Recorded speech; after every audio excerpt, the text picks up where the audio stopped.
பல ஆண்டுகளாக ஒரு கிட்டத்தட்ட 500 வருடங்களாக காத்துட்ருக்கோம் ராமர் மறுபடியும் வர மாட்டாரனா.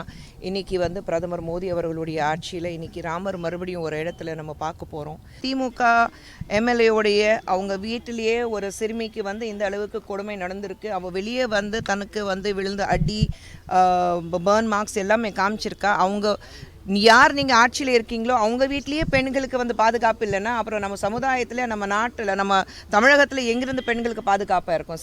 விழுப்புரத்தில் நீங்கள் பார்த்தீங்கன்னா 2 பெண்கள் 2 குழந்தைங்க 10வது கிளாஸில் படிக்கிற பெண்களுக்கு ஒரு ஸ்கூலோடைய ஆசிரியரே தவறான முறையில் நடந்திருக்காங்க. எஃப்ஐஆர் ஃபைல் ஒன்றும் பண்ணலை. அவங்க எனக்கு ஃபோன் பண்ணி என்கிட்ட பேசியிருக்காங்க. நான் அதுக்கு என்ன நடவடிக்கை எடுக்க முடியும்னா அது பார்த்துருக்கேன், நான் பேசியிருக்கேன். ஸோ இந்த மாதிரி விஷயங்கள் அது அவங்களுக்கு போய் மிரட்டல் எல்லாம் போகுது. நீங்கள் கேஸ் வாபஸ் வாங்கிக்கிங்க இல்லைன்னா மிரட்டுறாங்க. அப்படியெல்லாம் இருக்கும்போது பேரம் பேசிகிட்டு இருக்காங்க. அப்படியெல்லாம் இருக்கும்போது கோயில் க்ளீன் பண்ணுறது புதுசு இல்லை.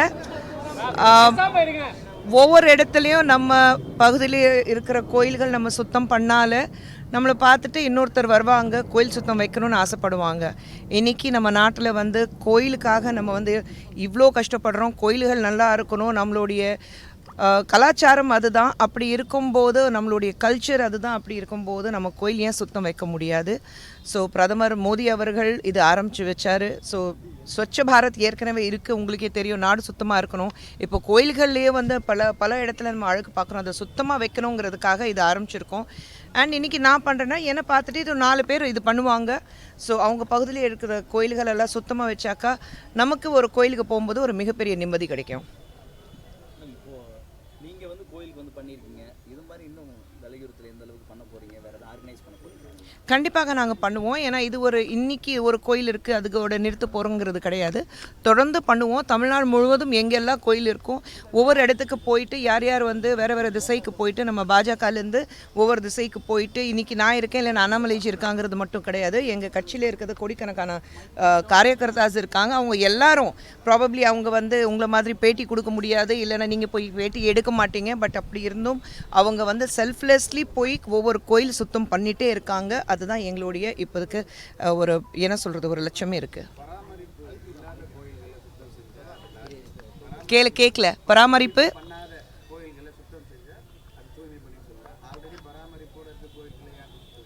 ஏன் எந்த கோயிலுக்கு இருக்கலாம்? ஏன் அந்த மாதிரி பராமரிப்பு இருக்கிறது கோயிலுக்கு தான் போகணுன்னா இல்லாத ஒரு இல்லையே. இப்போ நான் உங்கள் முன்னாடி சுத்தம் பண்ணுறேன் இருக்குது. நீங்கள் என்ன பண்ணாலும் கொஞ்சம் அழுக்கு இருக்குல்ல. ஒரு சின்ன அழுக்கு இருந்தாலும் நம்ம வீட்டில் ஒரு இடத்துல நீங்கள் எங்கேயாவது ஒரு காபை ஒரு ஒட்டடம் பார்த்தாலே க்ளீன் பண்ணணும்னு தோணும்ல உங்களுக்கு. ஸோ நம்ம வீடு நினச்சிட்டு நம்ம ஏன் சுத்தம் பண்ணக்கூடாது? அந்த கோயிலுக்கு தான் பண்ணணும், இந்த கோயிலுக்கு ஏன் பண்ணக்கூடாது? இல்லை அந்த கோயில் தான் பண்ணுறாங்க மறுபடியும் ஏன் அந்த கோயிலுக்கு பண்ணுறீங்க? நாங்கள் இருக்கக்கூடாது. கோயில் தான். கோயிலில் நம்ம வீடு நினச்சிட்டு ஒரு சின்ன ஒட்டடம் இருந்தாலும் நம்ம அதை சுத்தம் பண்ணுறது நம்மளுடைய டியூட்டி. அது இருங்க ஒருத்தர் ஆமாங்க. இல்லை நான் பங்கு எடுக்கலை. ஏன்னா நிறைய வேலை எனக்கு இங்கே இருக்குது. ஸோ நான் பங்கு எடுக்கிறதுக்காக ராமர் கோயிலுக்கு போகலை. ஆனால் உண்மையிலேயே நம்ம நாட்டில் பல ஆண்டுகளாக ஒரு கிட்டத்தட்ட 500 வருடங்களாக காத்துட்ருக்கோம் ராமர் மறுபடியும் வர மாட்டாரனா. இன்றைக்கி பிரதமர் மோடி அவர்களுடைய ஆட்சியில் இன்றைக்கி ராமர் மறுபடியும் ஒரு இடத்துல நம்ம பார்க்க போகிறோம். ஸோ ரொம்ப பெருமையாக இருக்குது, ரொம்ப சந்தோஷமாக இருக்குது. இந்தியா முழுவதும் இந்த ராமர் கோயில் பொறுத்த வரைக்கும் இது ஜாதி மதம் சம்மந்தப்பட்டது கிடையாது. இது முழுக்க நம்மளுடைய ஒற்றுமை காட்டுறதுக்காக தான் இந்த ராம் மந்திர் நம்ம சொல்கிறோம். அது இருக்குது. நீங்கள் அயோத்தியாலேயே பார்த்தீங்கன்னா ஹிந்து முஸ்லீம் இல்லை வேறு மதத்தில் சார்ந்தவங்க எல்லாரும் அவங்கவுங்க வீட்டில் விளக்கேற்றிட்டு ராமர் வர வைக்கிறதுக்காக காத்துட்ருக்காங்க. இந்தியா முழுவதும் மட்டுமல்ல, உலகத்துலேயும் நீங்கள் ஒவ்வொரு இடத்துல இந்தியர்கள் எங்கே வாழ்கிறாங்களோ அவங்க இதை கொண்டாடிட்டு இருக்காங்க. இது மிகப்பெரிய விஷயம் அவங்க பார்த்துட்ருக்காங்க. நேற்று என்னுடைய அத்தை பிரதமர் அவர்களை சந்தித்து ஒரு 92 வயது அவங்களுக்கு. ஆனால் பிரதமரை சந்திக்கணும் சொல்லிட்டு எங்கள் அத்தை பிரதமர் பார்த்துட்டு கிட்டத்தட்ட 10 நிமிஷம் அவங்க கைப்பிடிச்சிட்டு அவங்கக்கிட்ட பேசி அவங்களுக்கு ஆசீர்வாதம் கொடுத்துட்டு வந்திருக்கிறாங்க. ஏன்னா இந்த ராமர் கோயில் கட்டி இருக்கிறாரு, அதுக்காக அவங்களுக்கு நிச்சயமாக வாழ்த்து சொல்லணும் சொல்லிட்டு. ஸோ இந்த அளவுக்கு 92 வயதுலேயும் எங்கள் அத்தை போய் பிரதமர் அவர்கள் பார்க்கணுன்னா அப்போ மற்றவங்களை நினச்சி பாருங்கள் எப்படி. ஸோ ஒரு உண்மையான ஒரு தாய்மார்கள் மட்டும் இல்லை, பெரியவர்களுடைய ஆசீர்வாதத்தோடு தான் இன்றைக்கி பிரதமர் மோடி அவர்கள் இருக்கிறாரு. ஸோ இந்த ராமர் கோயில் பொறுத்த வரைக்கும் என்னை பொறுத்த வரைக்கும் இது நம்ம நாட்டுடைய ஒற்றுமை, நம்ம நாட்டுடைய செக்குலரிசம் காட்டுறதுக்காகனா ஒரு விஷயம் நான் பார்க்குறேன். மேடம், தமிழ்நாட்டில் பெண்களுக்கு பாதுகாப்பு இருக்கா மேடம்? எங்கே தமிழ்நாட்டில் பெண்களுக்கு பாதுகாப்பு எப்படி மேடம்? பெண்களுக்கு பாதுகாப்பு வந்து ரூலிங் கட்சி இருக்குது உங்களுக்கு, திமுக எம்எல்ஏவுடைய அவங்க வீட்டிலேயே ஒரு சிறுமிக்கு வந்து இந்த அளவுக்கு கொடுமை நடந்திருக்கு. அவள் வெளியே வந்து தனக்கு வந்து விழுந்து அடி பர்ன் மார்க்ஸ் எல்லாமே காமிச்சிருக்கா. அவங்க யார் நீங்கள் ஆட்சியில் இருக்கீங்களோ அவங்க வீட்லேயே பெண்களுக்கு வந்து பாதுகாப்பு இல்லைன்னா அப்புறம் நம்ம சமுதாயத்தில், நம்ம நாட்டில், நம்ம தமிழகத்தில் எங்கேருந்து பெண்களுக்கு பாதுகாப்பாக இருக்கும்? சர்வே எடுத்து பாருங்கள், உங்களுக்கு சர்வேலேயே தெரியும். விழுப்புரத்தில் வந்து நீங்கள் பார்த்தீங்கன்னா 2 பெண்கள் வந்து 2 குழந்தைங்க 10வது கிளாஸில் படிக்கிற பெண்களுக்கு வந்து ஒரு ஸ்கூலோடைய ஆசிரியரே வந்து தவறான முறையில் நடந்திருக்காங்க. எஃப்ஐஆர் ஃபைல் ஒன்றும் பண்ணலை. அவங்க எனக்கு ஃபோன் பண்ணி என்கிட்ட பேசியிருக்காங்க. நான் அதுக்கு என்ன நடவடிக்கை எடுக்க முடியும்னா அது பார்த்துருக்கேன், நான் பேசியிருக்கேன். ஸோ இந்த மாதிரி விஷயங்கள், அது அவங்களுக்கு போய் மிரட்டலெல்லாம் போகுது. நீங்கள் வந்து கேஸ் வாபஸ் வாங்கிக்கிங்க, இல்லைன்னா மிரட்டுறாங்க. அப்படியெல்லாம் இருக்கும்போது பேரம் பேசிகிட்டு இருக்காங்க. அப்படியெல்லாம் இருக்கும்போது திமுகவுக்கு மட்டும் இல்லை, இங்கே இருக்கிற அத்தனை பேருக்கு தெரியும் திமுக ஆட்சியில் நிச்சயமாக பெண்களுக்கு எந்த பாதுகாப்பும் கிடையாது. இது நம்மளுடைய மாண்புமிகு முதலமைச்சர் ஸ்டாலின் அவர்களுக்கு தெரியும். கருணாநிதி அவருடைய பிரச்சனை நீங்கள் பார்த்துட்டீங்க. இது எல்லாமே இருக்கும்போது அவர் எந்த வகையிலே வந்து ஒரு ஆக்ஷன் எடுக்க போகிறாரு? அவங்க கட்சியில் இருக்கிற வீட்லேயே, உங்களுடைய எம்எல்ஏ வீட்லேயே ஒரு பெண்ணுக்கு இந்த மாதிரி ஒரு கொடுமை நடந்திருக்கு. முதலமைச்சர் ஒரு வார்த்தை பேசியிருக்கிறாரா? இல்லை ஒரு ஆறுதல் தெரிவிச்சாரா? இல்லை இது நடந்தது தவறு, அப்படி நடந்திருக்கக்கூடாது, அவங்களுக்கு நான் ஆதரவாக இருக்கேன் சொன்னாரா? எதுவுமே சொல்லலை. நடக்குதா நடக்கட்டும், போலீஸ் நம்ம கையில் தானே இருக்குது, நம்ம என்ன வேணாலும் பண்ணிக்கலாம், அப்படி தான் பார்த்துட்ருக்காங்கன்னு தவிர இது வரைக்கும் நீங்கள் வந்து முதலமைச்சர் அவர்கள் வெளியே வந்து பெண்களுக்கு சப்போர்ட்டாக பேசுனது நான் இது வரைக்கும் நான் பார்த்தது கிடையாது. இது வந்து பாக்ஸோவில் தானே வரும், உங்களுக்கு சிறுமி தானே, மகளிர் ஆயுத தேர்ந்தெடுக்க முடியாது. ஸோ பாக்ஸோவில் வரும்போது நாங்கள் அதுக்கு ஒன்றும் பண்ண முடியாது.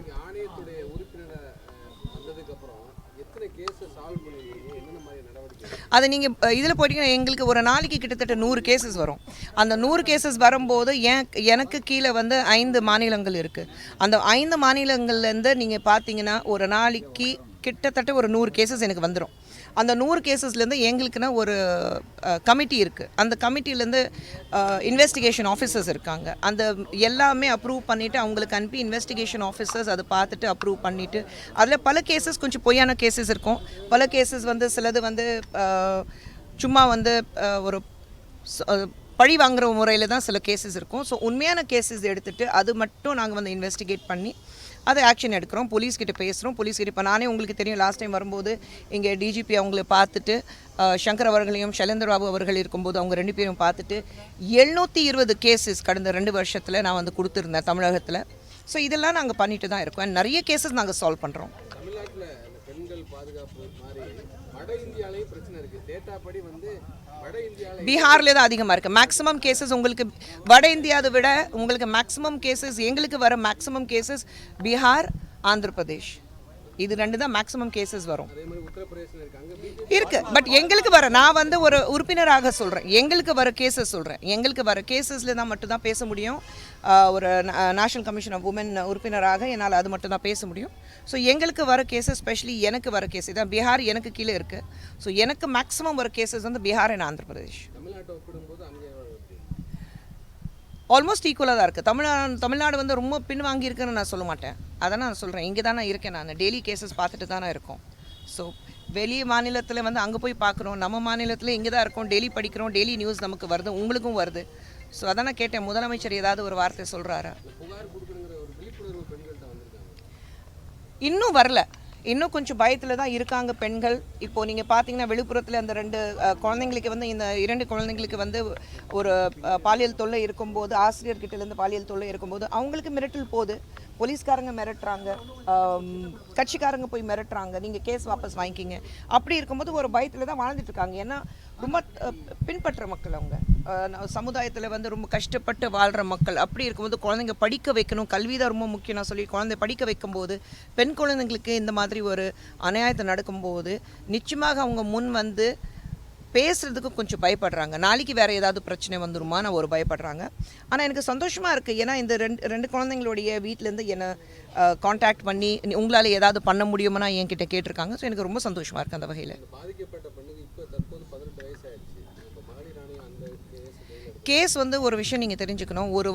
ஒரு தடவை போலீஸ் ஒரு கேஸ் எடுத்துட்டுச்சுன்னா அப்புறம் ஒரு எஃப்ஐஆர் ஃபைல் ஆயிடுச்சுன்னா கமிஷன் உள்ளே நுழைய முடியாது. We have certain rules. அந்த ரூல்ஸ் ஃபாலோ பண்ணணும். கேஸ் எடுக்கலைன்னா ஆணையம் வந்து முன்னாடி வந்து we have to take it forward and we have to tell the police நீங்கள் அந்த கேஸ் எடுத்துக்கணும். அது மாதிரி நிறுவனங்கள்லையும் இந்த அரசு நிறுவனங்களாக இருக்கட்டும் தனியார் நிறுவனங்களாக இருக்கட்டும் ஆஃபீஸ் லெவலில் வந்து இந்த செக்ஷுவல் ஹராஸ்மெண்ட் நிறைய கேசஸ் வருது எங்களுக்கு. அந்த மாதிரி செக்ஷுவல் ஹராஸ்மெண்ட் கேசஸ் நிறைய வருது. அது எல்லாமே நாங்கள் வந்து சால்வ் பண்ணிட்டு தான் வரோம். வேறு ஏதாவது? நேற்று கோயில் க்ளீன் பண்ணும்போது மாநில தலைவர் அண்ணாமலை வந்துட்டு அந்த பொண்ணு மேலே வந்து வழக்கு பதிவு பண்ணலன்னா பிஜேபி வந்து கையில் எடுத்துக்கோன்னு சொன்னாங்க. ஆனால் மதியானம் 12 மணிக்கு மேலே அவங்க மேலே வழக்கு பதிவு பண்ணியிருக்காங்க. அதனால பிஜேபி கண்டு தமிழக அரசு பயந்துக்கிச்சாங்க. கண்டிப்பாக பயம் இருக்குல்ல. இன்னைக்கு பாஜக ஒரு காலத்தில் பாஜக சொல்லும்போது நீங்கள் யாருமே முன்னாடி வரமாட்டீங்க. இன்றைக்கி பாஜகனா ஃபர்ஸ்ட் பேஜ் நியூஸாக இருக்குது. ஸோ பாஜக அந்த அளவுக்கு தமிழகத்தில் வளர்ந்துருக்கு. இன்றைக்கி ஒப்போசிஷன் யாருன்னா பாஜகனா அப்படி நீங்கள் பார்க்குறீங்க. ஸோ இன்றைக்கி வந்து பாஜக அந்த அளவுக்கு வளர்ந்துருக்குன்னா நீங்கள் ஒரு பட்டியல் எடுக்கும்போது யார் எந்த தொகுதியில் யார் ஜெயிப்பாங்கன்னு பார்க்கும்போது அதில் பாஜக பேர் இருக்குல்ல. பல இடத்துல பாஜக வந்து ஈக்குவலாக இருக்குது. அப்படி இருக்கும்போது உங்களுக்கே தெரியும் we have grown. ஒரு மிகப்பெரிய இடத்துல வந்து பாஜக இருக்குது. ஸோ பாஜக சொல்லும்போது அதுவும் எங்களுடைய மாநில தலைவர் அண்ணாமலை ஒரு விஷயம் சொல்லும்போது ஒரு சின்ன பயம் எல்லாருக்கும் இருக்குது. ஐயையோ இன்றைக்கி அண்ணாமலை அவர்கள் என்னத்தான் வெடிக்க போகிறாரு, என்னத்தான் சொல்ல போகிறாரு. ஸோ அந்த பயம் இருக்குது. அந்த பயம் நல்லது.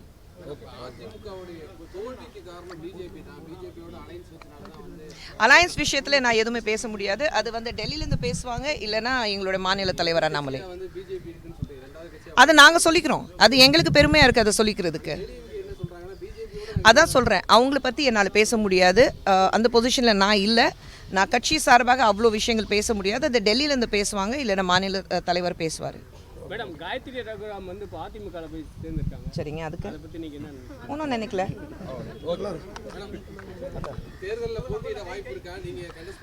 ஐயோ, இது ஒவ்வொரு தேர்தல் வரும்போது எனக்கு இது வந்துட்டு தான் இருக்கும். தேர்தல் பொறுத்த வரைக்கும் எங்களுடைய கட்சி தலைவர் நட்டாஜியும் பிரதமர் மோடி அவர்களும் அமித்ஷா அவர்களும் என்ன முடிவு எடுக்கிறாங்களோ அந்த முடிவு தான் என்னோட முடிவாக இருக்கும். எங்கள் கட்சியை பொறுத்த வரைக்கும் எங்களுடைய ஒரே விருப்பம் 2024 ஒரு மிகப்பெரிய வெற்றி பாஜகவுக்கு காத்துட்ருக்கு. அதுக்காக எங்களால் எந்த அளவுக்கு உழைக்க முடியும்.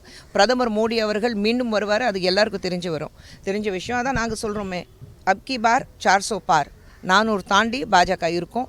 அதுக்காக எந்த அளவுக்கு உழைக்கணும், என்னால் வேலை செய்யணும், அதுதான் செய்வோம். யார் எங்கே போட்டியிடணும் அது மேலிடத்தில் முடிவு பண்ணுவாங்க. ஸோ அதில் எங்களுடைய விருப்பம் இருக்கா இல்லையா அது வந்து டோட்டலி செகண்டரியாக இருக்குது. அது முக்கியத்துவம் கிடையாது. தேங்க்யூ.